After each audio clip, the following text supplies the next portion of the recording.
Salut. Aujourd'hui, je veux vous emmener en voyage au cœur de l'histoire algérienne. Parlons de quelqu'un dont l'héritage se fait encore sentir aujourd'hui. Abdel Hamid Ben Badis. Si vous êtes un étudiant algérien, vous avez certainement entendu son nom. Mais connaissez-vous vraiment son histoire? Allons-y. Abdel Hamid Ben Badis est né en 1889, à Constantine, en Algérie.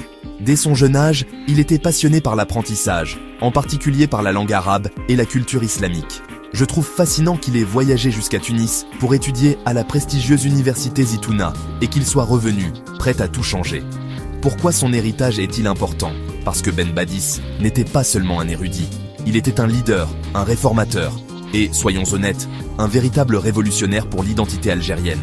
À une époque où le régime colonial menaçait le cœur de la culture algérienne, Ben Badis s'est levé et a dit « Non, nous n'allons pas oublier qui nous sommes ». L'une de ses plus grandes réalisations a été la fondation de l'Association des oulémas musulmans algériens en 1931. C'était énorme. Imaginez rassembler tous les plus brillants esprits de votre temps et travailler ensemble pour défendre l'éducation, la culture et la religion. Ben Badis a utilisé le pouvoir des mots, et non des armes, pour inspirer toute une génération. Il croyait que l'éducation était la clé de la liberté.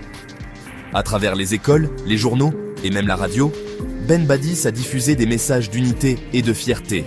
Sa devise, l'islam est notre religion, l'arabe est notre langue et l'Algérie est notre patrie, résonne encore aujourd'hui chez tant de gens.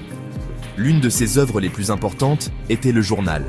Il l'utilisait pour partager des idées, remettre en question la propagande coloniale et se connecter avec les jeunes esprits, tout comme vous. Et n'oublions pas son rôle dans la renaissance de la langue arabe dans la société algérienne, s'assurant qu'elle survive malgré tout. Il ne se contentait pas d'enseigner en classe.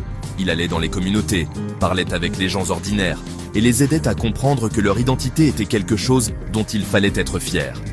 Ben Badis est décédé en 1940, mais son esprit ne nous a jamais quittés.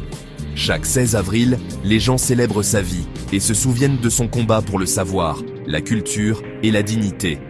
Pour moi, c'est la leçon ultime. Une personne, avec de la vision et de la détermination, peut déclencher une révolution, sans jamais prendre les armes.